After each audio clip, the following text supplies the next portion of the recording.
4 September 2025 रोजी daddy उर्फ अरुण गवळी 17 वर्षांनी तुरुंगातून जेव्हा दगडी चाळमध्ये परतला, तेव्हा त्याच्या समर्थकांनी गुलाबाच्या पाकळ्या आणि त्यांच्या नावाचा जयघोष करत त्यांचे स्वागत केले.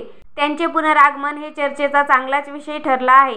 पण आपण अरुण गवळी या डॉनबद्दल नव्हे तर एका वेगळ्या लव्ह स्टोरीबद्दल जाणून घेणार आहोत. एक अशी मुस्लिम तरुणी जिने अरुण गवळीसाठी धर्म बदलला आणि मग ती दगडी चाळीची मम्मी बनली, ती म्हणजे आशा गवळी. दाऊदपासून अनेक गँगस्टर ज्याला टरकायचे त्या अरुण गवळीची लव्ह स्टोरी तितकीच रोमांचक आहे.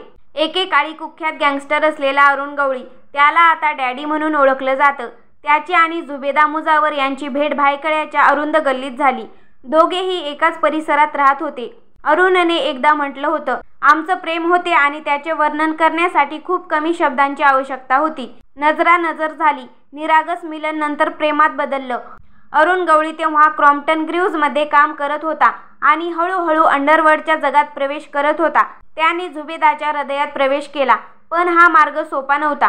पुण्याजवळील वडगाव मावळ येथील रहिवाशी असलेल्या जुबेदाच्या कुटुंबाचा या नात्याला तीव्र विरोध होता. कारण काय तर जुबेदा मुस्लिम होती आणि अरुण हिंदू.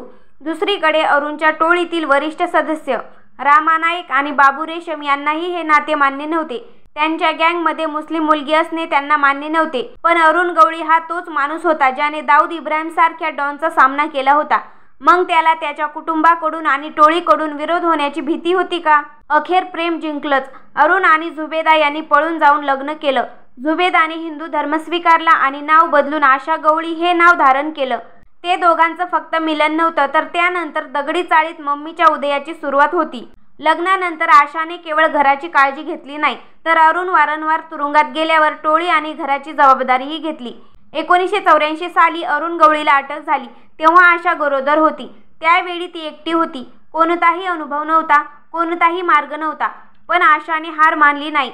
अरुण चकमकीत मारला जाऊ नये म्हणून तिने पोलिसांच्या वाहनांचा पाठलाग केला. हळूहळू ती दगडी चाळमध्ये मम्मी म्हणून प्रसिद्ध झाली. ती एक अशी महिला बनली जिचा अनेकांना आदर तर होताच, पण तिची भीतीही वाटायची. आशा गवळीने अरुणला केवळ गँगच्या कारवायामध्येच पाठिंबा दिला नाही, तर 2004 मध्ये आमदार निवडणुकीसाठी त्यांच्या प्रचाराचे नेतृत्वही केले. त्या दोघांची मुलगी गीता देखील तिच्या पालकांच्या पावलावर पाऊल ठेवून बृहन्मुंबई महानगरपालिकेत नगरसेवक बनली.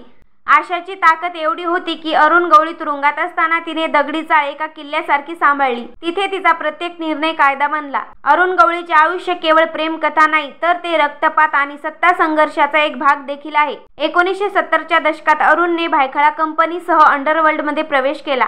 पूर्वी तो दाऊद इब्राहिमसाठी काम करायचा, पण 1988 मध्ये रामा नाईकांच्या हत्येनंतर अरुण गवळीला तो दाऊदचा कट वाटला होता. त्यानंतर दोघांमध्ये रक्तरंजित युद्ध सुरू झाले. अरुणने दगडी चाळला आपल्या साम्राज्याचा बालेकिल्ला बनवले, जिथून तो केवळ गुन्हेगारीचे जग चालवत नव्हता, तर गरिबांना मदत करून रॉबिनहूड देखील बनला. दाऊदची बहीण हसीना पारकरचा पती इब्राहिम पारकरची हत्या आणि 1992 साली जे हॉस्पिटलमधील गोळीबारामुळे दाऊद आणि अरुण गवळीमधील शत्रुत्व आणखी वाढले. 1992 साली अरुण गवळीच्या टोळीतील 4 सदस्यांनी इब्राहिम पारकरची हत्या केली. श्रीलेश हडलानकर आणि बिपिन शेरे असे त्या गँगचे लोक या गुन्ह्यात सहभागी होते. पण या सगळ्यात मोठं म्हणजे आशा गवळी त्यांच्या पाठीशी ठाम उभी राहिली. त्यांच्या प्रेमकथेने केवळ धर्माच्या भिंतीच तोडल्या नाहीत, तर पाताळाच्या जगातही एक आदर्श निर्माण केला.